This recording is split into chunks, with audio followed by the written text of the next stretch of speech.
Hello दोस्तों, तो स्वागत है आपका आज की क्लास में। जैसा कि हम पढ़ रहे हैं नाउन, तो लास्ट क्लास में हमने देखा था परंपरागत रूप से नाउन को कितने भागों में बांटा गया है और वो कौन कौन से हैं, उनके उदाहरण हमने देखा और समझा था। अब हम जानते हैं कि आधुनिक रूप से नाउन को कितने भागों में बांटा गया है और उनके नाम, उनके परिभाषा और उनके एग्जाम्पल के द्वारा हम इसको समझते हैं। तो आप देख सकते हैं यहाँ पे लिखा हुआ है modern classification of the noun, यानी संज्ञा को आधुनिक रूप से कितने भागों में बांटा गया है या वर्गीकृत किया गया है। तो संज्ञा को अकॉर्डिंग टू मॉडर्न क्लासिफिकेशन यहाँ पे 3 भागों में बांटा गया है। There are 3 kinds of noun according to modern classification. देखिएगा, तो यहाँ पे ये तीनों नाउन है। सबसे फर्स्ट में है proper noun, second countable noun and third uncountable noun. तो प्रॉपर नाउन तो आप देख सकते हैं कि आप इसको पहले भी पढ़े थे। प्रॉपर नाउन को हमने कॉन्वेंशनल अप्रोच में भी देखा था। इससे पहले परंपरागत रूप में जो संज्ञा को पढ़ना था उसमें भी हमने देखा था कि प्रॉपर नाउन क्या है। तो प्रॉपर नाउन से वाकिफ़ हैं। किसी भी खास नाम को हम प्रॉपर नाउन कहते हैं। इसमें एक स्थान, एक वस्तु, एक व्यक्ति का बोध होता है, उस पूरे समूह का बोध नहीं होता है। और इससे आप भली भांति परिचित हैं, तो ज़्यादा इस पे बोलने की आवश्यकता नहीं होनी चाहिए क्योंकि आप पहले से पढ़े हुए हैं। यदि आपने लास्ट क्लास को नहीं देखा है नाउन को, तो प्लीज़ उसे देख लें, तो अभी समझ में आएगा आपको अच्छे से। तो जैसे कि देखिए यहाँ पे लिखा हुआ है, यहाँ एग्जाम इसका डिफिनेशन प्रॉपर नाउन का, the particular name of person, place और thing is called proper noun. किसी भी खास वस्तु, व्यक्ति, स्थान के नाम को ही व्यक्तिवाचक संज्ञा कहा जाता है। अब जैसे यहाँ पे लिखा हुआ पटना, तो पटना एक शहर का नाम है। तो वैसे हमारे इंडिया में तो कितने सारे शहर हैं। अगर शहर बोलते हैं तो खास का बोध नहीं होता है, लेकिन अगर उन शहर का अलग अलग हम नाम लेने लगे एक एक करके, तो वो क्या हो जाएगा, खास हो जाएगा, क्योंकि हर जगह वो शहर मौजूद नहीं है किसी खास क्षेत्र में। गंगा एक नदी का नाम है।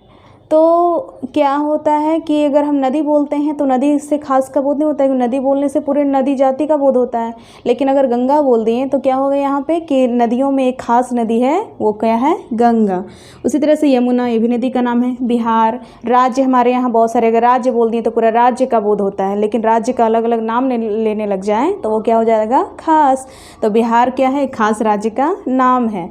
उसी तरह से सन क्या हुआ, सूरज, सूर्य एक तारा है। तो तारा तो कई सारे हमारे सौरमंडल में, तारा बोलने से पूरा तारा के समूह का बोध होता है, तारा जाति का बोध कराता है, ये कॉमन है।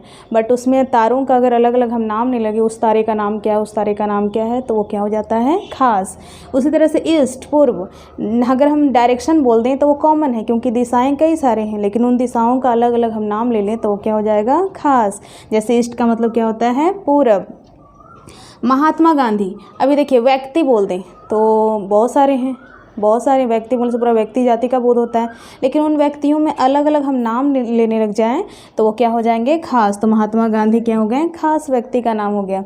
एशिया, अब महादेश बोलते हैं तो महादेश जाति का बोध होता है, महादेश तो हमारे कई सारे हैं, लेकिन उन महादेशों का अगर अलग अलग हम नाम लेने लग जाएं तो वो क्या हो जाएगा, खास। तो देखिए एशिया, अफ्रीका। फिर ताजमहल, जैसा कि हमने आपको बताया, दार्शनिक स्थल बोल दें या घूमने लायक ऐसे कई सारी जगह हैं। तो दार्शनिक स्थल बहुत सारे हैं। दार्शनिक स्थल बोलने से पूरा दार्शनिक स्थल का बोध होता है, परंतु उन दार्शनिक स्थलों का अलग अलग हम नाम लेने लग जाएँ तो वो क्या हो जाएगा, खास। जैसे कुतुब मीनार, लाल किला, ताजमहल, नालंदा खंडहर। फिर राजगीर में भी कई सारी चीज़ें देखने के लिए। तो जहाँ भी चीज़ें हैं जो मौजूद हैं एक विशेष स्थल पे मौजूद हैं, उन्हें उनके नाम से हम जानते हैं तो अलग अलग हम नाम लेने लग जाएँ तो वो क्या हो जाएगा, खास हो जाएगा। कुतुब मीनार, ऐसे करके कई सारे हैं। तो इस तरह से आप देख सकते हैं कि किसी भी खास वस्तु, व्यक्ति, स्थान के नाम को ही हम क्या कहते हैं, व्यक्तिवाचक संज्ञा। The particular name of person, place, things is called proper noun. तो आगे हम देख लेते हैं इनके 2 और काइंड्स को, काउंटेबल और अनकाउंटेबल को। तो आइए दोस्तों हम लोग देख लेते हैं आगे। तो दूसरा हमारा है जो नाउन, वो है काउंटेबल नाउन। काउंटेबल नाउन यानी सीधी बात है, गणनीय संज्ञा इसको हिंदी में कहते हैं। वैसी संज्ञा जिसको गिन सकते हैं, जिस संज्ञा को गिना जा सकता है उसे हम क्या कहते हैं, countable noun. Nouns can be counted is called countable noun. तो क्या हम काऊ को नहीं गिन सकते हैं, काऊ गिन सकते हैं। मैदान में 20 गायें खड़ी हैं, गिन लेंगे हम उसको।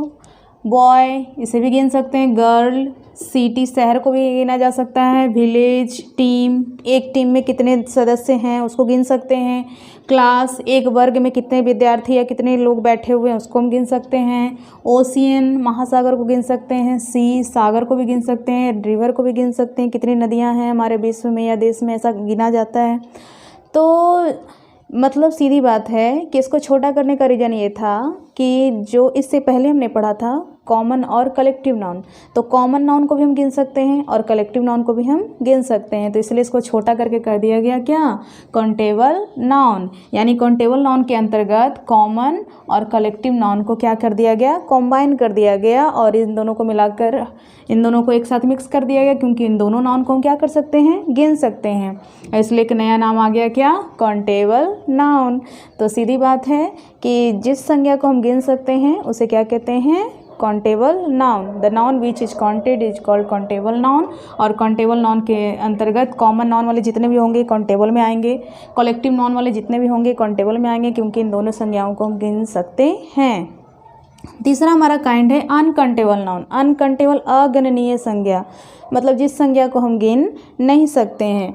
The noun can not be counted is called uncountable noun. तो अनकाउंटेबल नाउन देख लीजिए, चाइल्डहुड बचपना गिनाता है क्या, नहीं गिन सकते इसको। हवा नहीं गिन सकते, प्यार, लड़कपन, चावल, गेहूँ, दूध, तेल, पेट्रोल, इन सभी को हम गिन नहीं सकते हैं। तो जिसे हम गिन नहीं सकते हैं वो अनकाउंटेबल नाउन कहलाता है। तो क्या हम मटेरियल नाउन को गिन सकते हैं, नहीं। एब्स्ट्रैक्ट नाउन को गिन सकते हैं, नहीं, ये तो दिखबे नहीं करता, गिनाएगा कहाँ से। मटेरियल नाउन तो सिर्फ मापते तोलते हैं, गिनाता ही नहीं है। तो इसीलिए इन दोनों को मिला करके एक नाउन बन गया अनकाउंटेबल नाउन। तो इसलिए मॉडर्न में क्या किया गया, मटेरियल और एब्स्ट्रैक्ट को मिला दें तो अनकाउंटेबल, और कॉमन और कलेक्टिव को मिला दें तो काउंटेबल।